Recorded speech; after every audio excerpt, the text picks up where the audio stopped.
have come to chapter 6. The first 6 chapters of the Bhagavad Gita are actually focused on and around Karma Yoga. And you will see that this theme is repeating again and again. Maybe some of you may have noticed what is Prabhuji speaking again and again on the same thing in different ways. It's because Lord Krishna is trying to get Arjuna to understand this concept very, very clearly. Because this concept is critical to the proper understanding of spiritual life. It's a very, very key concept. And it is very important that one is very, very clear about it. And that is why we can see across chapters 3, 4, and 5, Arjuna keeps asking in different ways, different questions, where he's also revealing to the Lord that he hasn't actually properly understood, even though the Lord has explained. And yes, the topic is difficult to understand because we are so used to understanding things based on the way things appear externally. But spiritual science is not so much about what is happening externally necessarily, but it is about what is the internal consciousness in which various things are either done or not done. So that kind of a paradigm shift takes some time, and that is why many times we get many kinds of doubts. So again, to emphasize, and again we will repeat this towards the end of this chapter, and Krishna will continue to emphasize it, is that it is about transforming consciousness. Of course, when consciousness is transformed, activity also naturally gets transformed.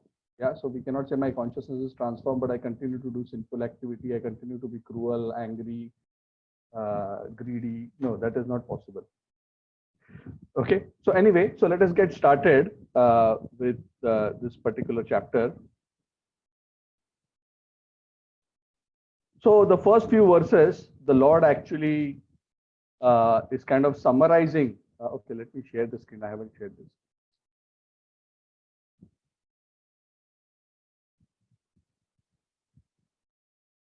Let me share.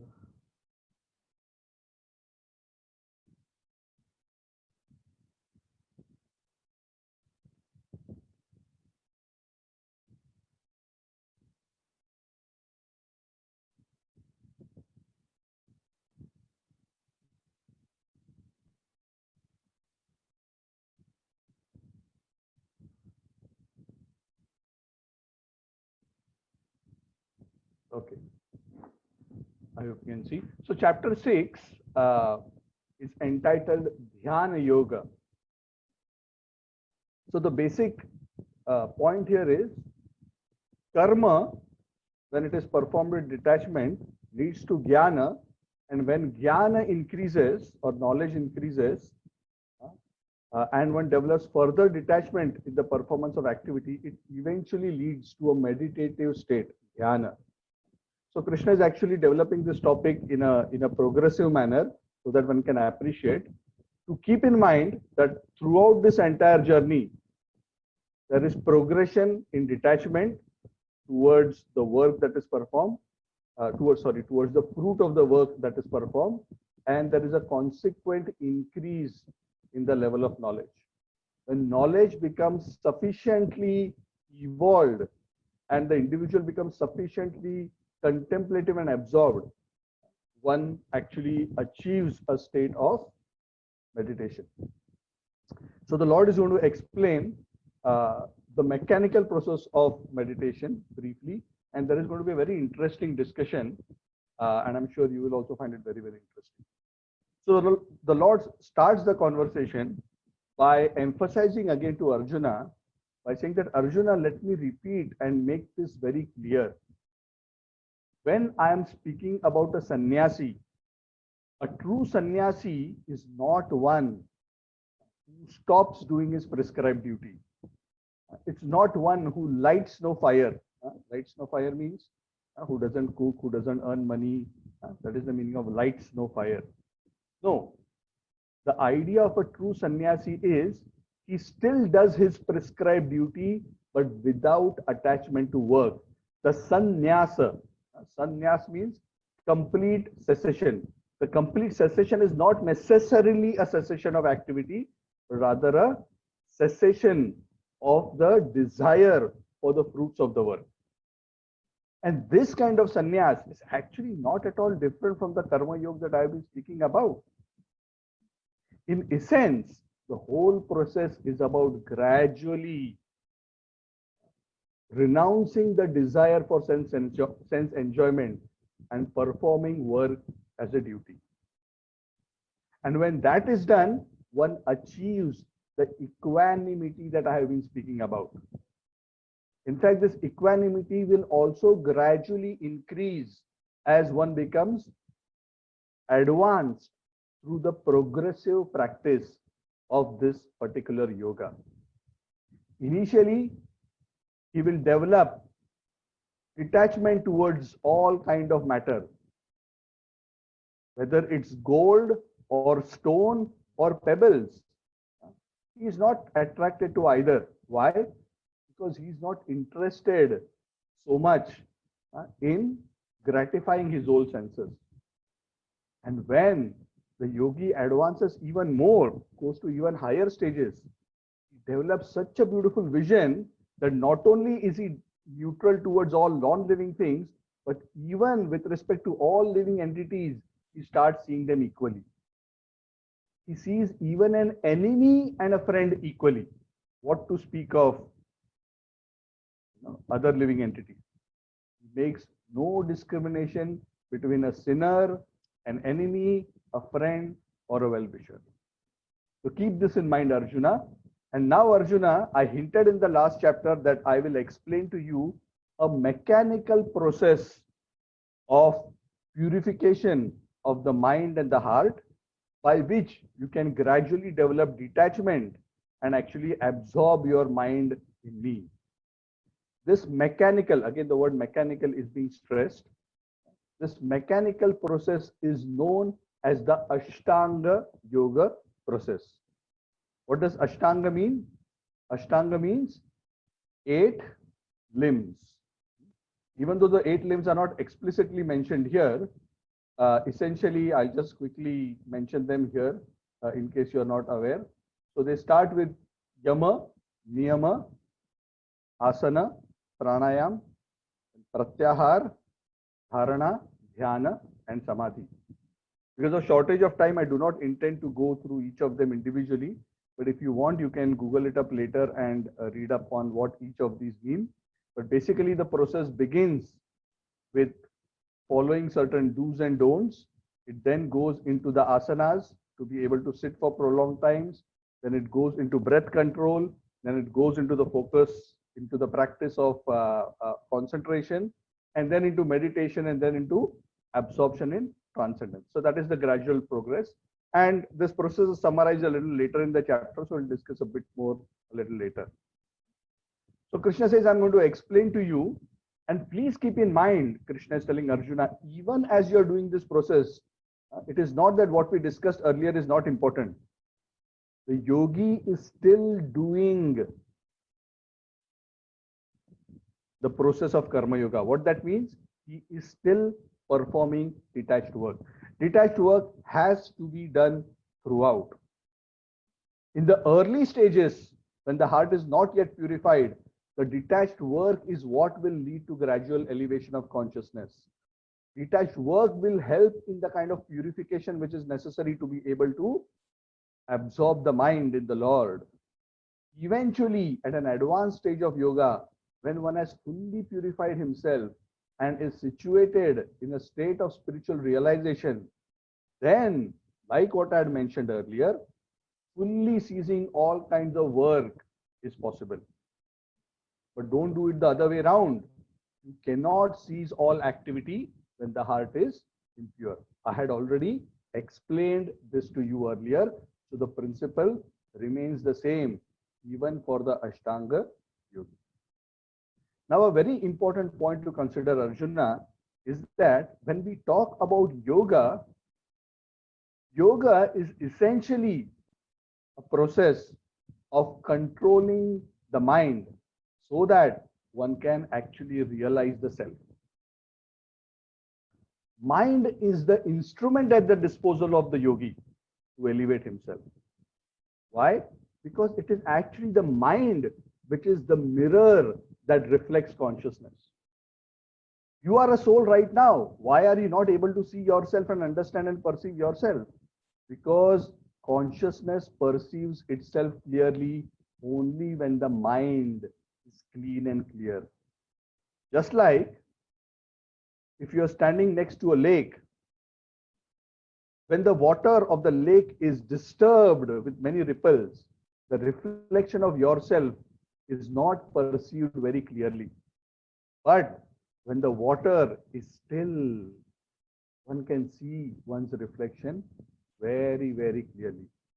That is why it is very important to still the mind by proper purification. So the materialistic tendencies which are like ripples on the surface of this water of the mind become still. And that requires gradual control. That's why the yoga sometimes is also referred to as yoga chitta vritti nirodha. This is how the Yoga Sutras of Patanjali define it, which means yoga involves controlling and putting to rest the materialistic disturbing tendencies in the mind.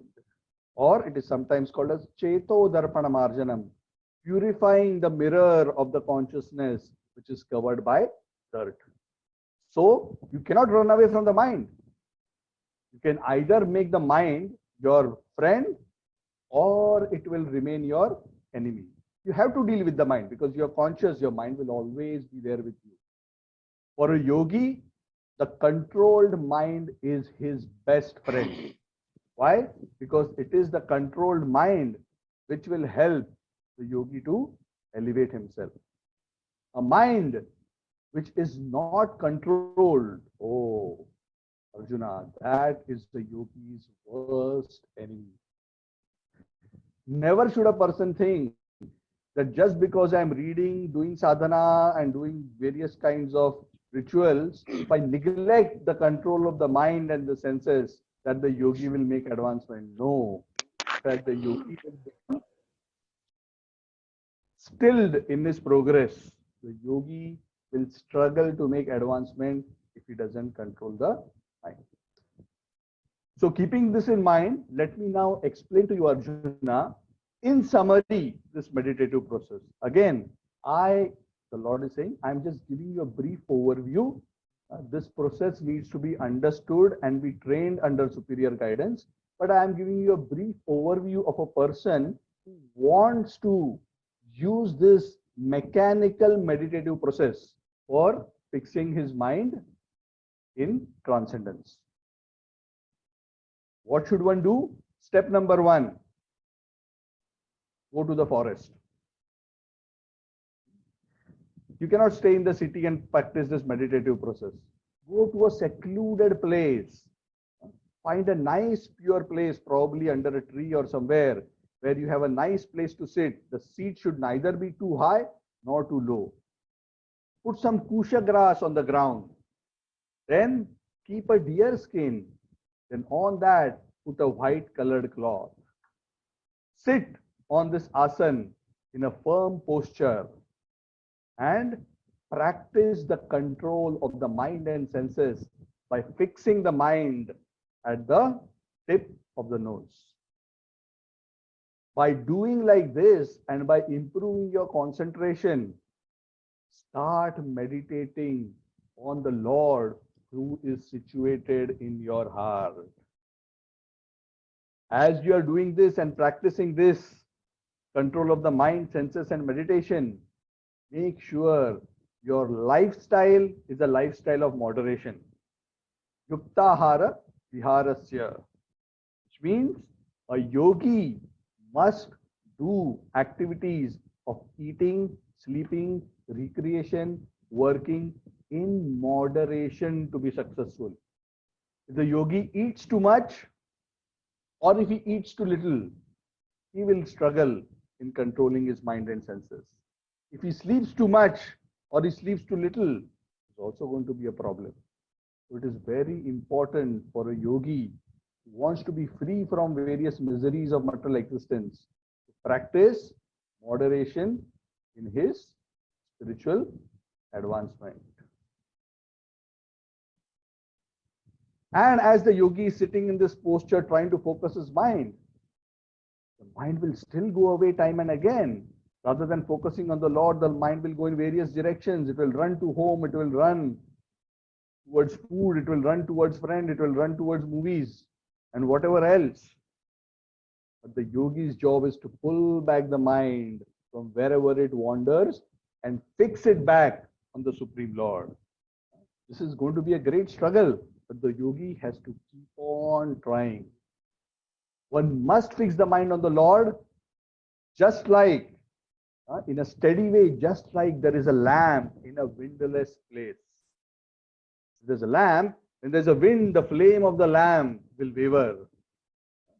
So when there are material thoughts in the mind will also waver. It will not be able to fix itself on the Lord. So the yogi's job is to fix the mind without distraction, so that it's like a flame which is very steady, like a lamp in a windless place.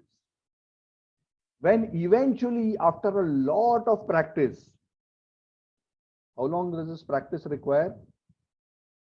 Is it 1 week, 2 weeks, 2 months? Sometimes it may be decades, sometimes it may be lifetimes. Finally, when the yogi is able, after sufficient purification, to fix his mind on the Supreme without any deviation, then the yogi can enter the state which is known as samadhi. What does the word samadhi mean? Samyak adhiyate asmin atma tattvam yathatmayam. When the mind is fully absorbed in the realization of the self without any deviation. So then it is possible for the yogi to remain steady. And when he becomes fixed in that kind of a consciousness, in an uninterrupted communion, connection with the Supreme Lord, he is able to experience immense bliss, like what I mentioned to you earlier. Ramante yogino anante satyaranda chidatmani iti ramapadena parabrahma abhidiyate. The Lord, Supreme Lord, is known as Ram, because when the yogis meditate in him, being absorbed in him, they derive unlimited spiritual pleasure. Such pleasure that they lose all interest in all material pleasures. So that is the end goal that this meditative process aims to get. And when one becomes fixed in this kind of samadhi, then one is able to develop the vision to see that everything is connected to me. I am present everywhere and everything comes from me. When one is fixed in this consciousness, one never loses sight of me. And I also never am separated from him. He is in me and I am in him. So this is the way the process has to be followed, and this process requires dedicated, focused work, typically away from home, away from family, away from job. This is a full-time occupation for this mechanical process. Now, many of you would probably be a bit scared after hearing this, because the description here is quite scary. Going away from family, staying in the forest, and after 5 chapters, Krishna is telling this. But Krishna is telling this to Arjuna that this is a mechanical process. Note one thing, that even though Krishna describes this process, Krishna did not recommend this process to Arjuna. He did not. He did not say, Arjuna, now you do this. In fact, earlier itself, Arjuna was willing to go to the forest. Krishna told him, no, you do your duty here. I have a higher service for you. So obviously, even Arjuna, when he heard all this, he was disturbed because this is far out. This is very challenging. So Arjuna started asking questions to Krishna after he heard all this. He said, "Oh Krishna, this process, this mechanical process that you have described to me, I find it is very, very difficult. How to control one's mind with this kind of a mechanical process? The mind itself is so difficult to control. To me, it seems more difficult than controlling a raging wind. Very difficult, Arjuna. I don't think this is actually a practical process." So Krishna smiled because Krishna also knows that this kind of a process is practically difficult for 99.99% of the population. So Krishna says, yes, undoubtedly, this process that I described to you, this mechanical process of meditation is undoubtedly very, very difficult, but it is not impossible. Through dedicated practice and dedicated detachment, some people are able to manage and actually achieve success in this process. But yes, this process may not be suitable for the vast majority of people. So then Arjuna feels, yes, this sounds good. Yeah, it is not a must for me to follow. But then another doubt actually starts haunting Arjuna's mind. When he hears this whole process, starting from second chapter, third chapter, fourth chapter, fifth chapter, he starts thinking that this process is definitely a slow, long process which requires dedicated perseverance to follow.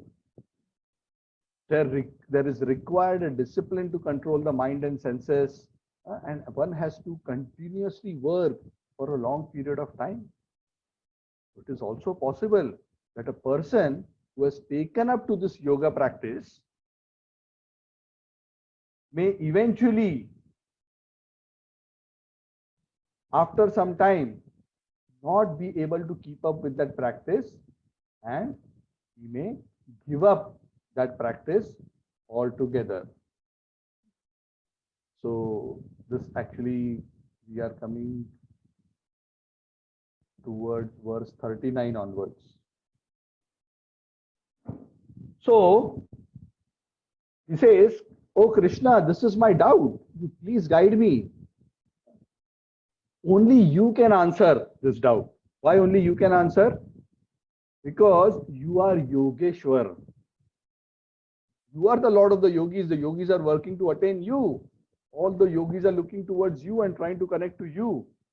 So other than you, nobody can destroy this doubt. So tell me, what happens to that yogi? Let's say a person who's a materialistic person, he hears Bhagavad Gita and then he decides, okay, I want to practice spiritual life. He starts the process and he starts doing detached activity. He starts cultivating knowledge. He starts practicing the various aspects of devotion to you. But then, eventually, because of material mindedness, he gives up this process and again goes back to his materialistic ways. What happens to such a person? Isn't he totally lost? Wasn't it a big waste, whatever he did? In fact, as he was practicing yoga, probably he has been neglecting various things on his material side. So he has lost materially also, and he has lost spiritually also. He has now become like a riven cloud in the sky, neither here nor there. So Krishna, this doubt is disturbing my mind a lot. Can you please answer what happens to such a soul? So Krishna smiles. Krishna reassuringly tells Arjuna, Arjuna, do not worry. Do you think that somebody who has turned in his face to me can ever in any way lose out or achieve misfortune? No, that is not possible. Never such a person will meet with any kind of destruction either in this world or in the next.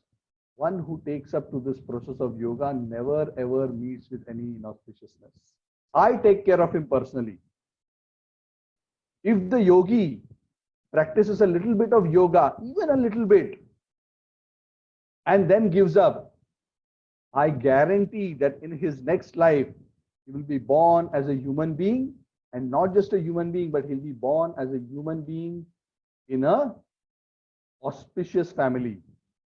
And before that, I ensure that because of his great merit that he has achieved by performing yoga, I first put him into heaven where he can enjoy beautiful divine enjoyments in heavenly planets, so that whatever material desires that he may have, they may become satisfied. And then I give him birth again. If he is not very evolved, then I give him a birth in a very rich family and a very pious family. Why? So that when he is born in a rich family, he doesn't have to worry about his means of livelihood and other things. His life is relatively comfortable so that he can fix his mind on spiritual practices without much difficulty. Any example, Prabhuji? We'll come to that. Questions later. Okay. So the second option, not option really, but the second possibility is when a yogi who has done a lot of practice, and after that he gives up his spiritual life. In such cases, the Lord says, I give him an even more special blessing. That such a yogi, he takes his birth in a family of people who are already practicing yoga, who are already practicing spiritual life. Yeah. Namnishta Mataji, can you wait for the question? Yeah, I see you raised your hand. Okay, so we are coming towards the end of the chapter, so we'll take questions in a short while. Yeah. So I'll answer this in a bit more detail, but I'll just quickly complete. We have a couple of minutes remaining. So a yogi who has progressed a lot, he takes his birth in a family of yogis who are already practicing. This kind of birth, Arjuna, is very, very rare. It's a very great blessing, because right from the beginning, the children in such a family are trained in spiritual principles. They are trained in Gita. They are hearing and chanting and practicing various limbs of bhakti right from their early childhood. Such a birth is a great blessing. And when the yogis are born again in such kind of situations, they are automatically attracted to spiritual life because of their past lives practice, and they continue to practice spiritual life and make further progress. And eventually, through further purification, they are able to overcome the kind of difficulties and challenges that they had in their previous lives, and finally achieve the supreme destination. So there is no need to worry, O Arjuna. A person who is a devotee, a yogi, is never ever lost. I am holding his hand throughout lifetime after lifetime. Even if he forgets me, I don't forget him. I will ensure that he will remember me. Arjun finally says yes. This sounds like a very good insurance policy, that I will always remain protected, even if a accident happens in my spiritual journey. Then the Lord concludes this chapter by saying, Arjuna, the position of the yogi is actually very, very great. It's a great status to be a yogi. And who's yogi? A yogi is a person who is trying to connect to me. He's trying to understand his spiritual position and connect to the Supreme. Understand that a yogi is much higher than a person who's simply performing various religious activities, no matter how perfectly he does.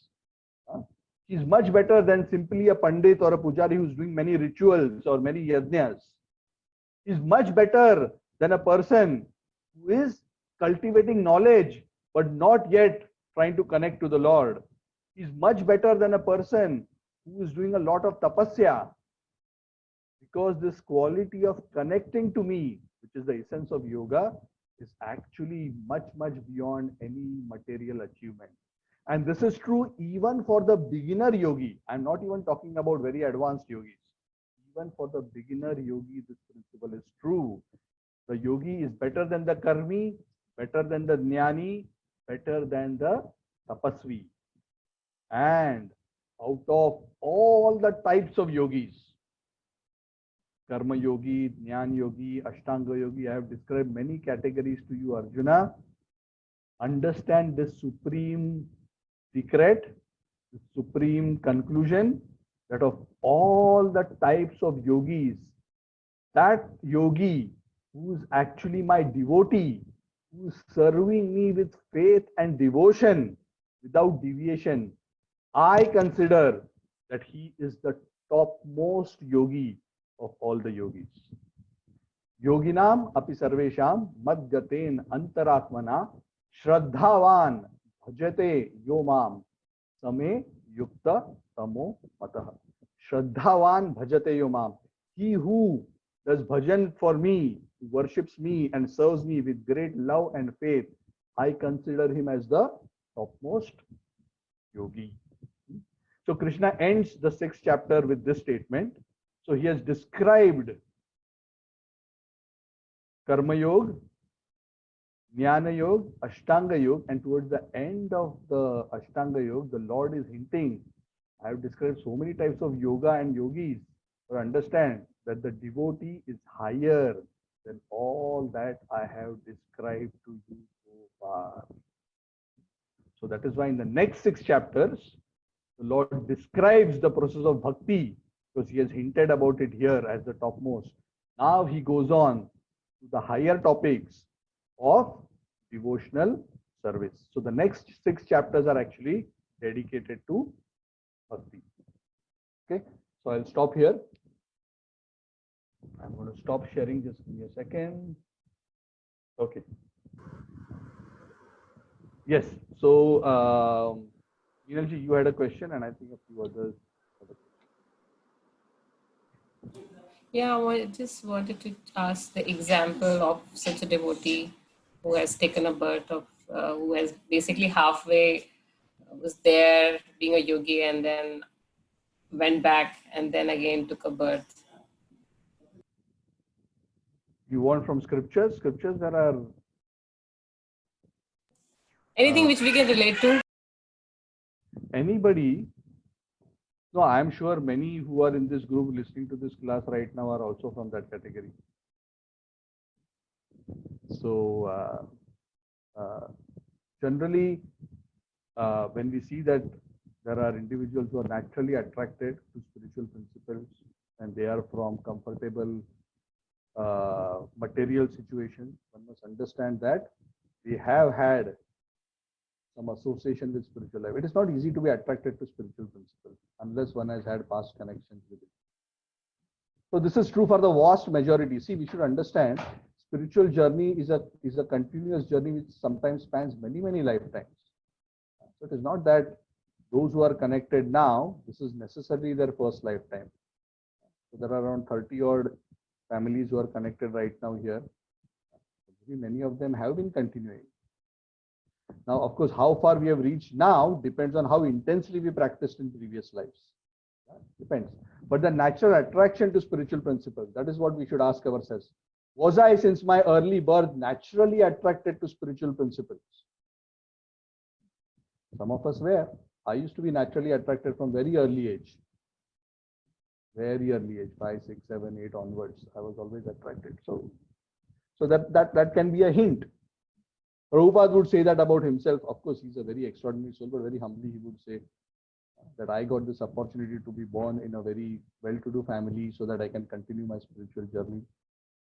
There are many examples in the scriptures. Bharat Maharaj, how he deviated, but then he eventually was born as Jad Bharat and he continued his journey. So there are many examples in the scripture as well. But ultimately, the real blessing is when one actually gets birth in a family of devotees, like Prabhupada would speak about himself. He said, I was trained right from the beginning. I would see right from my early age, I would see that my father is worshipping Radha and Krishna. Kirtan would be going on in my house. prasad would be served, Bhagavad Gita, Bhagavad would be recited, devotees would be served. So right from childhood, when an individual has this kind of an exposure, it is so easy for that soul to continue his spiritual journey because he's brought up like that. Some of us may not have been so fortunate, and that is why so much work we have to do later because we already started on the wrong footing. Then we have to undo all the wrong things that we did, and then we have to start, aligning our life accordingly. Some devotees are fortunate. So all those children, a practical example of that is all those who are born in the family of those who are already practicing devotees, practicing yogis, they fall into the second category. That means they have already made significant progress in their previous life. This kind of birth is an object of envy even for the devatas. Even the devatas cannot necessarily get this kind of birth. If you ask Indra to exchange his position with a human being who has been born in a family where devotional service is very actively and seriously practiced, he will happily exchange it. So it is not an easy birth, and this is not my own personal opinion. This has been explained by great sources. So very, very great. Why it is so attractive for Indra? Because, and for all devatas, because within a short time, the person can perfect himself spiritually and go and achieve the association of the Lord. Whereas Indra has to be here for millions of years in this material world, in his own position as a devata. So those who are human beings who are practicing yoga are actually achieving a position hundreds of times higher than Indra in a very short time. So that is why even devas are envying this kind of an opportunity, especially now because of Lord Chaitanya's mercy that the process has become so easy for making spiritual advance. Okay, does it answer your question? Yeah. Yes, Prabhuji. Sorry, Prabhuji, yes, Hare Krishna, Prabhuji. Hare Krishna. Apart from reading scriptures, Smaranam, Kirtanam, any other dedicated perseverance to follow? Okay, so what we'll do is I'm planning after we complete the whole series, Hmm. we will do one class on practical application for all of us. I'll discuss there in more detail. Can you hold your question for that? Yeah? Yeah. Thank you, Prabhuji. Okay. Yeah, but basically the process is linked to those limbs where one actually practices remembrance of the Lord through hearing, chanting, and serving. Essentially, this is the short answer. Yeah, and that can be done in many, many different ways. We will explore those different ways in a different class. Okay, thank you, Prabhuji.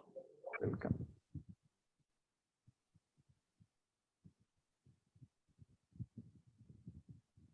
Namnishta Mataji, you had a question. I saw a hand raised. I don't know whether that was accidental or you had something. There was an accident, Prabhu, I think. Accidental. Okay. No worries. Hare Krishna, Prabhuji. Yes, Kirtiji, how are you? Fine, how are you? We are in lockdown. We are also in lockdown only. Actually, we are all in lockdown for millions of lifetimes already. Yes.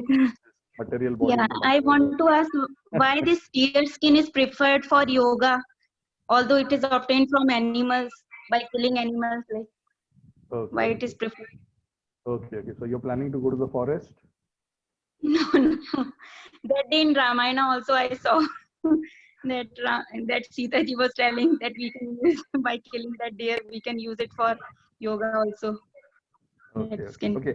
Anyway, hopefully for most of us, we will not need to use deer skin and all that. Deer skin has certain special properties because there are certain energies of the body when one is performing certain kinds of yogic practices that one requires a particular kind of insulation from the ground energies, and the skin of the deer provides that kind of an insulation.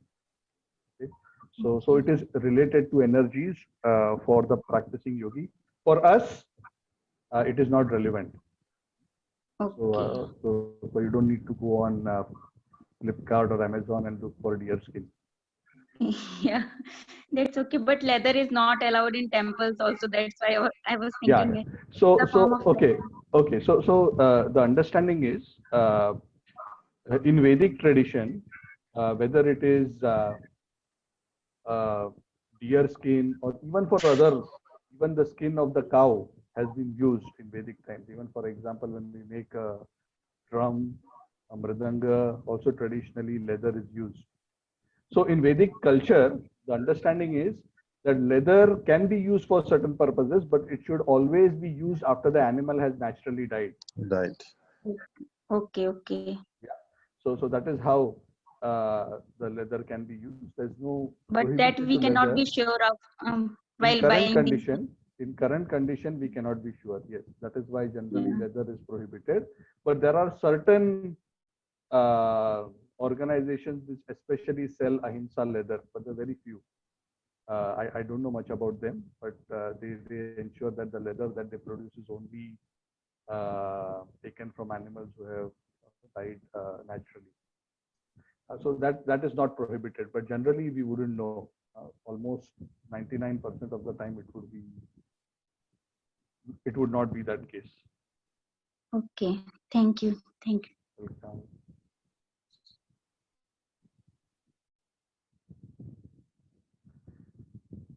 Okay, so I think if there's no other question, okay, I want to ask you before we end, are you all comfortable with the pace and how we are doing? We completed 6 chapters. We are 1/3 done in terms of the Bhagavad Gita. So the first 6 chapters cover Karma Yoga, second 6 chapters cover Bhakti Yoga, and the last 6 chapters cover Jnana Yoga in detail.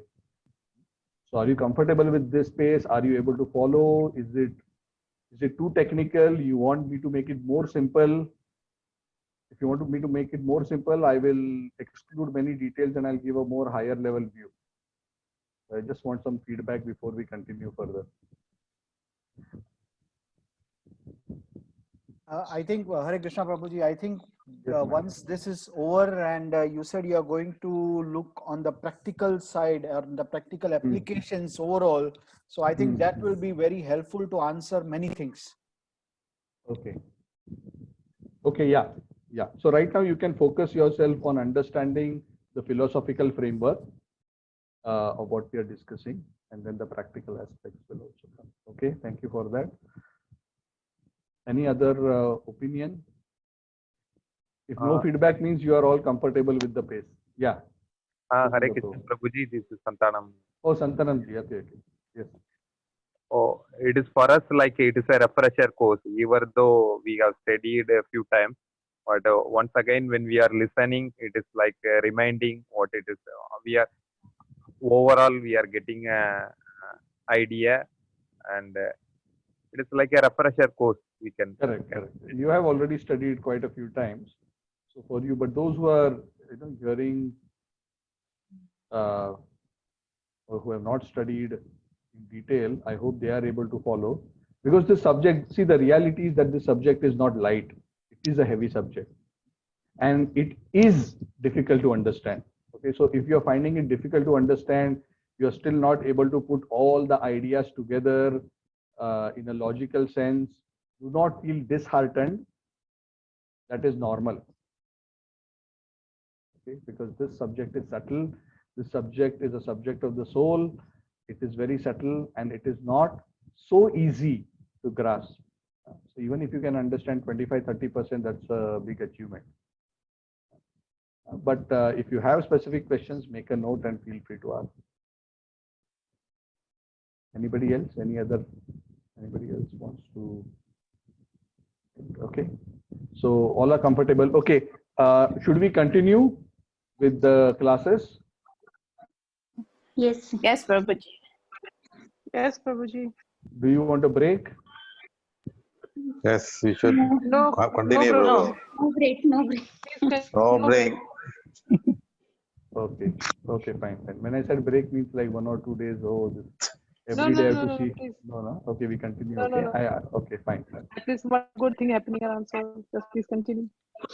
Okay, fine. Okay, so thank you all. I will see you all tomorrow, and we will continue with chapter 7. Thank you very much.